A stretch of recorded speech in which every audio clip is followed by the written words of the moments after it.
Some black men are just not enough for themselves, and there's nothing you can do about that. This is Nia Talk with Nia. We're gonna do this orientation of talking for right now.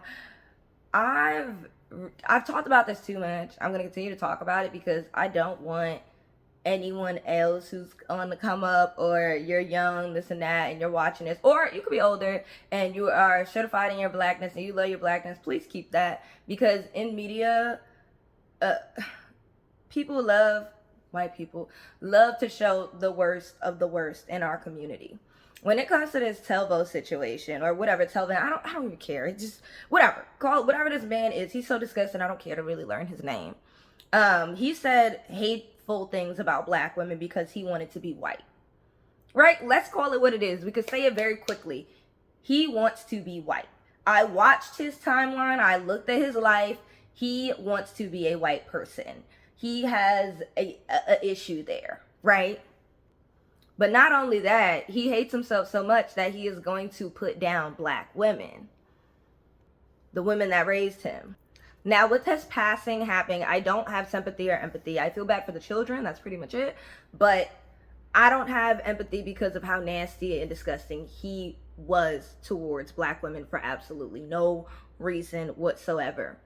He wanted to be in a fetish bubble, fine. He wanted to be a supremacist, fine. He wanted to do all the evil things, fine. But leave black women out of it, because I love and adore black women. If I have a black daughter, you're not going to be talking about her or to her this way just because you are a low-life black man. You're not doing it. You're not. Let's have the conversation. People don't want to talk about this.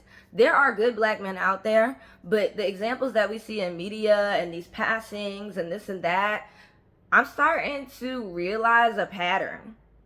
It's always a gutter ball person. And yes, I said that. Y'all could be mad.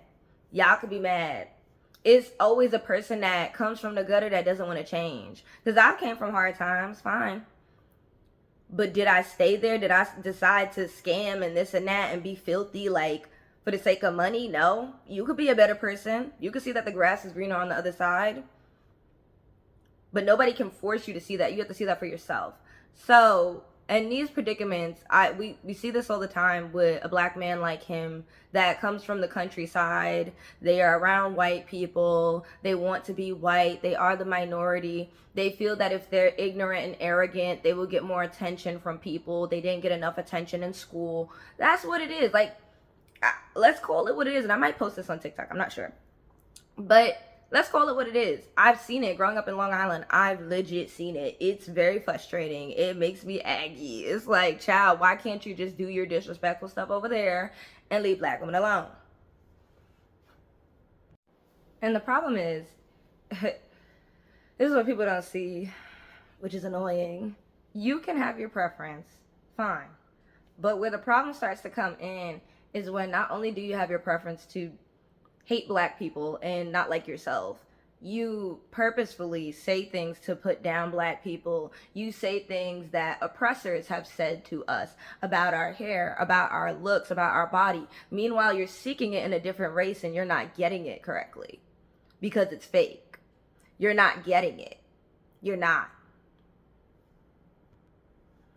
I've talked about it before, how I've gotten like mean stares and nasty looks from black men when I go out, and because I'm by myself, I'm fine, I'm beautiful, I love me, I'm loving my day, and they're usually with an obese YT woman, and they look at me and they get upset because I'm living my best life, I'm healthy and I feel good, I look good, I'm a baddie, right? So I try to smile, but I can't smile at them because they look at me with such a nasty look. Like, they look at me like I done took their mother's life away or something. And it's just pure jealousy. It's pure jealousy. They're mad that I love my blackness. I love my hair. I'm exploring my hair.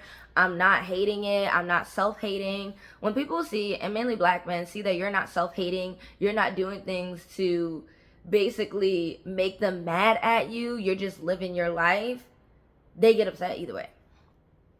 They get upset, and that's something that I've noticed and dealt with pretty much all my life, being a natural black girl, especially because black men that date outside their race because they don't like their blackness, they see me and they hate me. Like, they're like, how dare you be black? Like, how dare you love your hair? How dare you love your body? Like, they are so upset that I am aware of white supremacy and I'm not caving into it.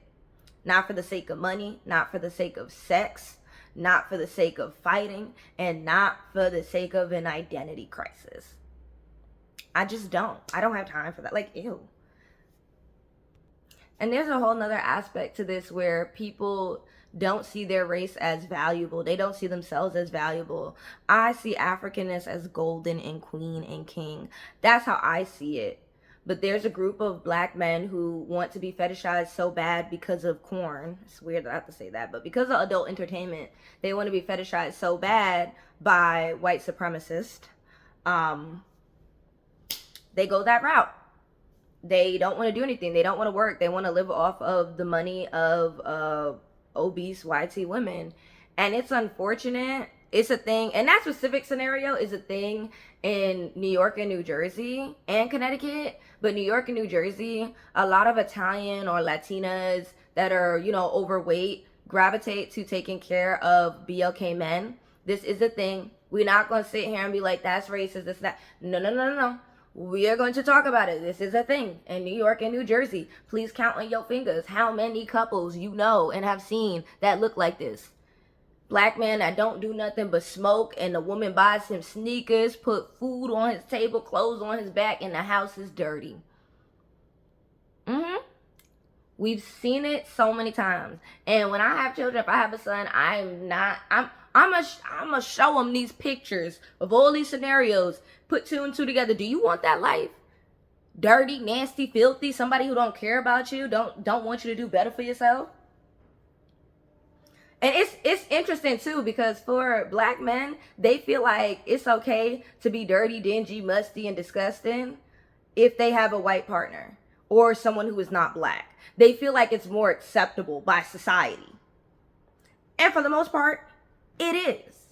Society is so okay with a black man being a low bottom, dirty, disgusting person with a white woman versus being like that with a black woman.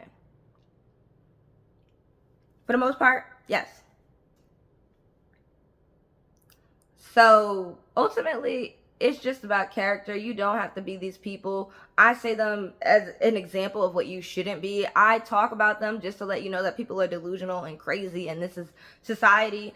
I say this because I'd rather black women please be single and be happy, and the right person will find you versus that trash. I say this because when you have disgusting black men out here trying to make black women a butt of every single joke, knowing that we are queens, right? We're trendsetters. Everybody wants to copy us in our style, our hair, our swag, our everything, and never want to give us credit. Don't let them put you down. And I say this because if you are a non-black person, I don't care if you're white, Asian, Latino, I could care less. If you could sit up there, stand up there, and have a black man put you on a pedestal for your race, you're a disgusting human being. Because when you have kids with this Negro, yes, I said it. When you have kids with this Negro, your kids are going to be black. And that already says you don't like black people as is if you're going to let a black man do that. Because you know in order for him to put your race on a pedestal, he has to hate his own.